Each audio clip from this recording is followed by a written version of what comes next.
World's most famous enemies. You can count on me like 1, 2, 3. Tom and Jerry are about to start over. Cause that's what friends are supposed to do, oh yeah. In the big city. We could hire an exterminator, or we can let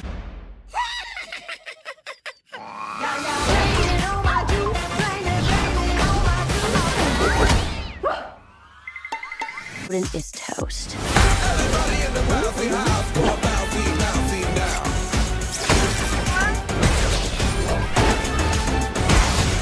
Welcome one and all YouTubers and all subsequent social media lands. Welcome to an all-new review. So in this review, we're going to be talking about a new movie that just got released on HBO Max and into theaters February 26th of last month, and is a great, awesome, new generation type of classic cartoon, live-action hybrid film that brings to the new generation a great old classic duo that has been an amazing comic duo and cartoon characters for many, many years. So we're going to get right into that. But before we do that, make sure you hit that subscribe button so you don't miss out on this video or any other videos I put up. And also, people, if you enjoy my content, you should definitely check out my other amazing, fun, and very, very informative other social media platforms such as Facebook, Twitter, and Instagram. So definitely check those out too, people, if you enjoy my content. And as always, let's get right into this.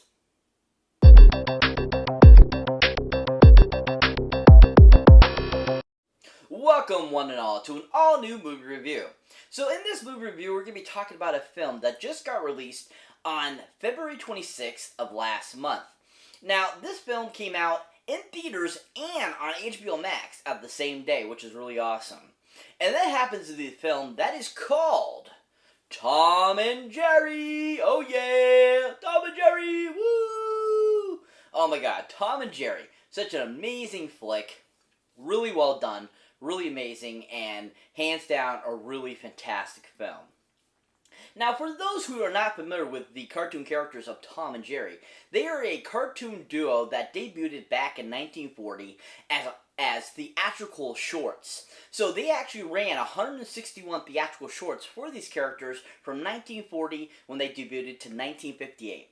Now, the great people behind that was, of course, Hanna-Barbera, who, we all know from, several huge castings of, like, the Jetsons and the Amazing Flintstones, all those great cartoons that were really popular back in the 60s and 70s, also in the 50s and 30s and 40s. But this awesome film just was so well conceived and well done, and so much better than the 1992 theatrical film that they put out as the supposed first Tom and Jerry film.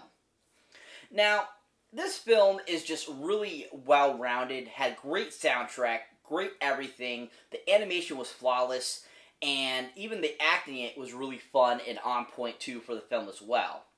Now, this movie was none other directed by an amazing director known by the great name of Tim Story. Oh yeah, Tim Story, woo! Tim Story. Oh man, Tim Story, amazing director. He's done so many great films over the years, but a couple that really stick out for me are some really fun films.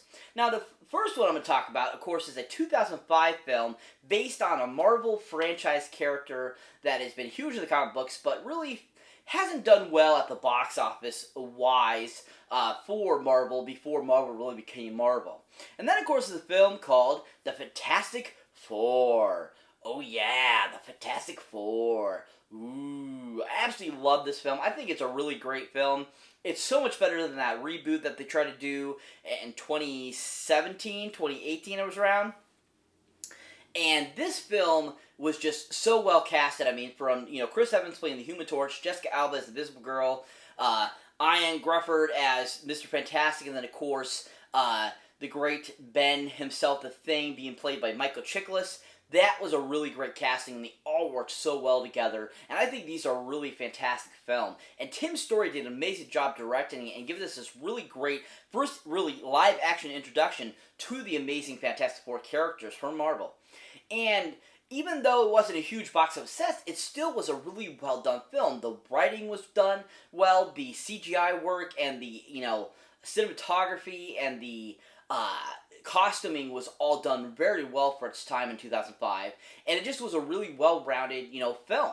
And I thought Tim did a great job of giving us a great directing, in the direction he wanted the film to go, and I thought he did a really class act job. If you haven't seen the Fantastic Four, definitely give it a whirl, people. The 2005 and 2007 sequel were actually really decent and definitely should be given a watch. Now, the next films I'm going to be talking about is actually a franchise, or two films that Tim Story has also directed that I really enjoyed and thought was a really good series. And that, of course, is the Ride Along series. Oh yeah, the Ride Along series. Ooh, I absolutely love this series. Kevin Hart and Ice Cube are super hilarious in this franchise. Lots of great action, lots of great comedy, lots of great writing, and just really awesome casting. I mean, even the second one, you had Ken Jeong coming into it. You had another great casting in it with a few other additional people and stuff like that. Just made it even more funny and awesome. And it's just a really fun franchise. And the whole idea behind it, too, was a really clever concept. And I thought Tim did an amazing job of bringing life to those characters and to the story and giving us a really great, two-series film. And I just thought it was just really well-rounded, too. Tim has a really great eye for action, I feel. And he's got a really good eye for comedy. And he really combined those very well into the film. So I think they're really amazing films. If you haven't seen the Ride-Alongs, definitely check it out for Tim's direction. He was really fantastic at directing those films. But when it comes to the Tom and Jerry film, I thought he did, once again, a great, fantastic job. Once again, that great action and comedy really played out in this film, because this is all about a slapstick comedy type of feel, because that's what Tom and Jerry was about. And he fully conveyed that in this film. And even the acting by the, live action actors was on point hilarious too. Michael Pena, Chloe Grace Moretz were so hilarious, Rob Delaney. All these characters were just so stinking funny, and lots of great slapstick moments with them, along with the characters of Tom and Jerry. Really well done directing by Mr. Tim Story. He did an amazing job. Hopefully he'll make a sequel, because he did such a great job with the first film. I'm really looking forward to more from Tim Story. He's such an amazing director. If you haven't seen something by Tim Story, definitely go check him out now. He's a really great director. So this movie has a really great cast. And it's not a huge cast, but still, what cast we have in it, besides Rob Delaney and a few other people, Colin Jost and so forth, it was just a really well-rounded cast, I thought, for this film. Now, to start us off is one of the main characters herself, Miss Chloe Grace Moretz. Oh yeah, Chloe Grace, yeah! I mean, I've been watching this little girl since she was, way high, when she did Big Mama's House 2, when she did, several other films over the years that, that were considered pretty decent films. And I feel as she's grown, she's become a really amazing actress. And it's funny to see her now so all grown up and stuff like that, because I'm so used to remembering her as that little girl in Big Mama's House 2.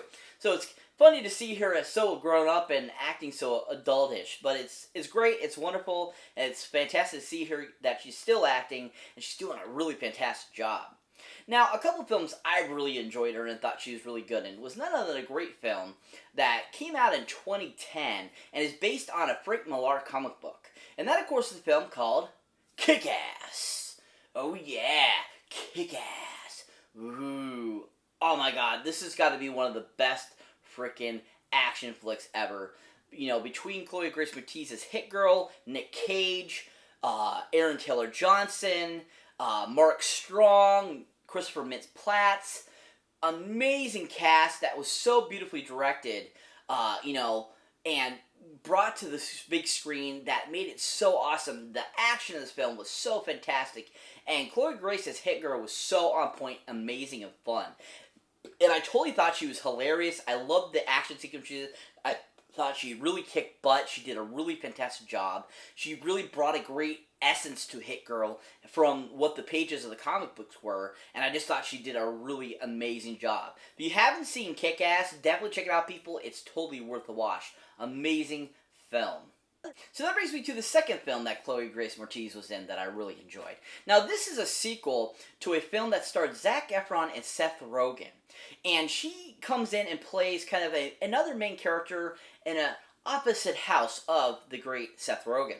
And then, of course, the film called, wait for it, Neighbors 2. Oh yeah, Neighbors 2. Oh my god, Neighbors 2 is such an amazing freaking comedy film. Absolutely hilarious. Ike Barinholtz in this film is so freaking funny.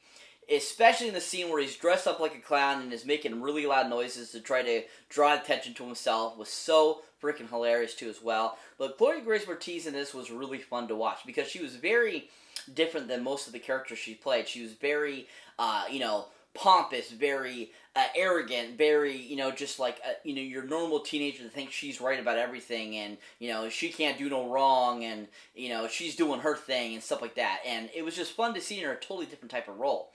And I just thought she brought a great class, and I thought she worked really well with Beanie Fedelstein and, Zac Efron, Seth Rogen, and Ike Barinholtz, and everyone else that was involved with the film. I just thought she was a really great kind of opposite in the film. And I thought that she kind of played, really well on pretending to be, kind of like how Zac Efron was in the first film. And just kind of like taking over that mantle, and I thought she just did a really fun job. Really enjoyed her in it. If you haven't seen Neighbors 2, definitely check it out, people. It's worth the watch, a really fun film, and Chloe Moretz is really fun in that film as well. But when it comes to her portrayal in Tom and Jerry, I really enjoyed it. I loved that kind of character she played where she was very good with her words and she was very manipulative and very good at getting her way, but then coming clean, towards at the end of the film and kind of, realizing she needs to do something with her life. I just really enjoyed her whole character overall, and I just thought she was fun, cute, and just really a great character in the film. Just really enjoyed her, and I thought she was a really great addition and asset to the film. Really great performance. If you haven't seen Tom and Jerry yet, go check it out on HBO Max now or in the theaters, and check out Chloe Grace Moretz for her role. She was really good. So that brings me to the final actor I'm going to talk about that was in this film, and that is none other than Mr. Hilarious himself, Mr. Michael Pena. Oh yeah, Michael Pena! Woo! Oh my god, Michael Pena, anything I've ever seen him in, he is absolutely hilarious. From the film Chips, to, Observe and Report, to, pretty much anything he's ever been in, he is just a really hilarious character, in anything he does. Even if it's a serious role, he still has a very comedic element to him. And he's really good at being serious, but you still get that little bit of that, comedy flavor, and he just is really good at it. Now, a couple of films I really enjoyed him and thought he was really fantastic in. Now, the first one is, once again, it's two films. It's a series that will be getting a third film in the near future, and is just a really great addition to the Marvel Universe. And then, of course, is the Ant-Man series. Oh, yeah, the Ant-Mans. Oh, yeah, he is absolutely hilarious as Lewis in these films. He's freaking hilarious, especially in the second film where he's saying how he hates how, Paul Rudd fills the dishwasher. Oh my god, he is absolutely freaking hilarious. Every time he's going to tell a story, it's absolutely on point perfection. And I absolutely just loved his character in the film, and I thought Michael was so great at the character, so sick and funny, and just a really great addition to the Marvel Universe. If you haven't seen either of the Ant-Man films, definitely check it out. Michael was amazing in the films. So that brings me to the second film that Michael Pena was in that I really enjoyed him in. Now, this one is more of a serious role. It's a little bit of a horror film, kind of, sci-fi-ish type film, and I just really enjoyed the character that he portrayed in it, because I thought he was really good at being a very kind of sinister, at the same time kind of welcoming at the same time. And that, of course, is the great film called Fantasy Island. Oh yeah, Fantasy Island. Ooh, this movie is on point, amazing. I really enjoyed it. I thought it was really good. I know it got a lot of slack and a lot of people thought it was horrible, but I thought Blumhouse did a really good job of giving us this really great kind of horror fantasy film, sci-fi-ish, that had a really great twist at the end, and I just really enjoyed the film. And I thought Michael Pena was really awesome in it. I loved him as the director of the island. I loved that, he had this great presence to himself, and how he was doing this to try to keep, the love of his life alive. And just that whole presence that he brought to it was just really on point and really done well. Really enjoyed the performance by him, and I thought he did a really fantastic job. If you haven't seen Fantasy Island, definitely give it a try, people. It's not as bad as they say. It's actually pretty decent, and Michael Pena is really good in it. And also, cool little tidbit for you, Michael Rooker has an awesome little cameo in the film that is really awesome. Definitely check that out too, people. He was really awesome in it too. But when it comes to Michael Pena's character in Tom and Jerry, he, once again, was just so stinking hilarious and fun. I loved his character. I thought he was so good. I love how he was being like the, this dickish type of character. Oh, I run this place. I'm the events director. I'm so good at this, and blah, blah, blah, and stuff like that. And just his revenge that he gets in the film is just so super hilarious, too, because he's like, he sees how it kind of backfired and was wrong and, all that kind of stuff. And he had a really good, just like 360 of like feelings and so forth of how his character, basically started and ended. And I just really enjoyed how he brought that to life. Thought he was really good in the film. I thought he was a great addition to the film and made it really fun and entertaining. If you haven't seen, like I said, Tom and Jerry yet, definitely check it out. Michael was amazing in the film.